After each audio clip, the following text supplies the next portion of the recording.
Take a look at this out of Beast Coasters. Spaceship Earth just had a refurb and isn't looking great.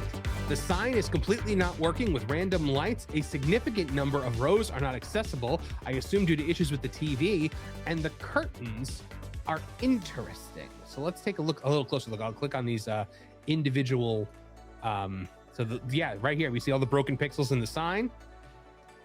And yep, we've got a bunch of time rovers that are not functional. And then we've got these curtains there. Oh, that is ugly. That is terrible. And this is an attraction that was just down for, I believe, over a month, Vash, for a major refurbishment. Right. This is why this is a significant story right here, because it's not just deterred maintenance like we usually see. It's just a failure of maintenance altogether. I mean, to have an attraction like this is really the thesis attraction for Epcot, but also too, it's the beginning attractions right at the front of the park. It's the icon attraction, right? And so to see something so beloved and something that, you know, in previous histories has been so cared for, to have a refurbishment to this extent and have it be this shoddy really does spark new conversation around, well, are they providing the maintenance budgets that they should be to stuff like this? Clearly no. Are they providing the time that should be allotted to stuff like this? Well, so here you see in this tweet right here, it's not just Spaceship Earth. The lights are still broken at Epcot. These lights that never seem to work. Let's take a look at this video right here. Kill the audio there. You see the lights. They're just not even turning them on anymore, Vash. Right. They're just admitting defeat at this point. My hubby can fix those in one day.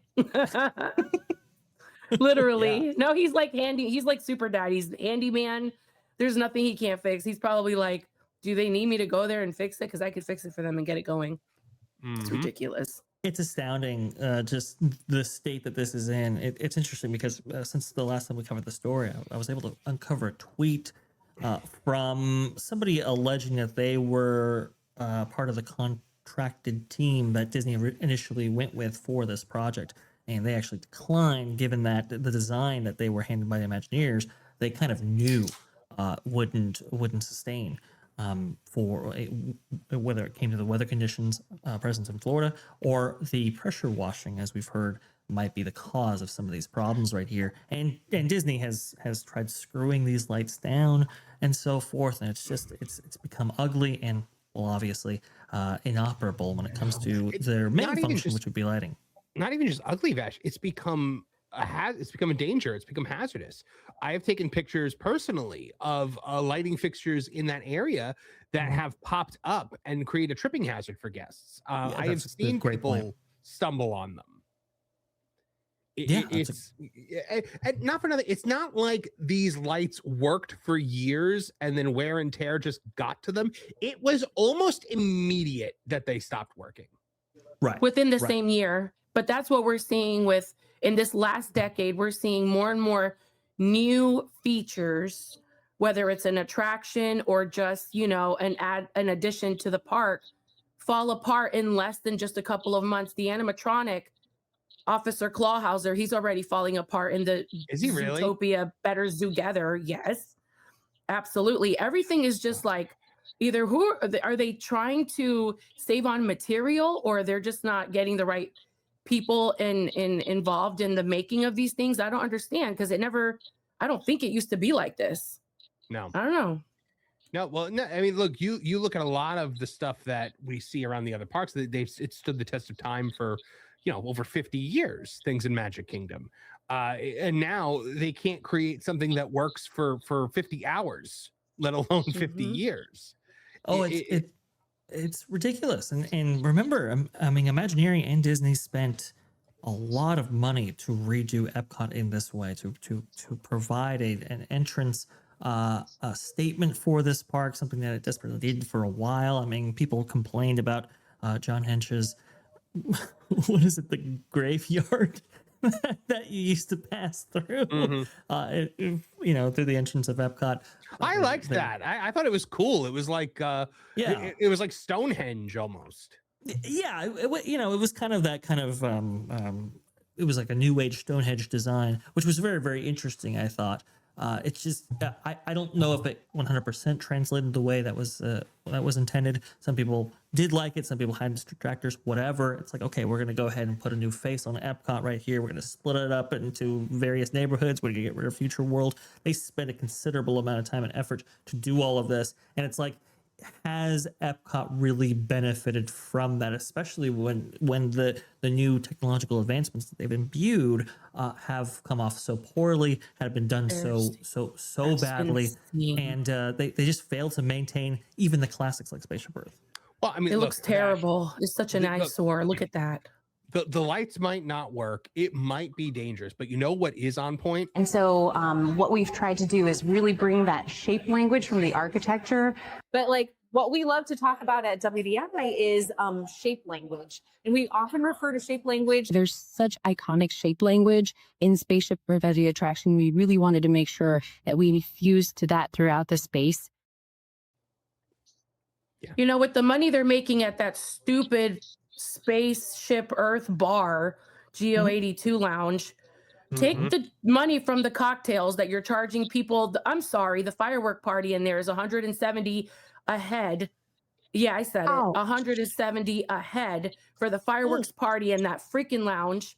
Take some of the money from those cocktails and fix those things on the floor.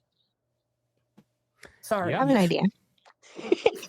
Go ahead. Why doesn't Disney rip it out and put in the fiber optics they had before in the circular motion that you mean the fiber optics that always yeah, work? go back to those, but put him in the shape that's did I really just use that word?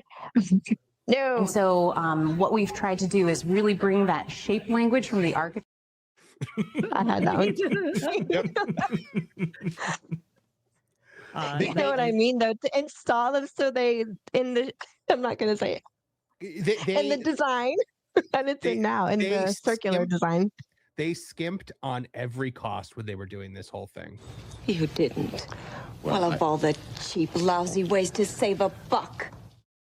Boom. Seriously, it really was. Like, it's just cheap.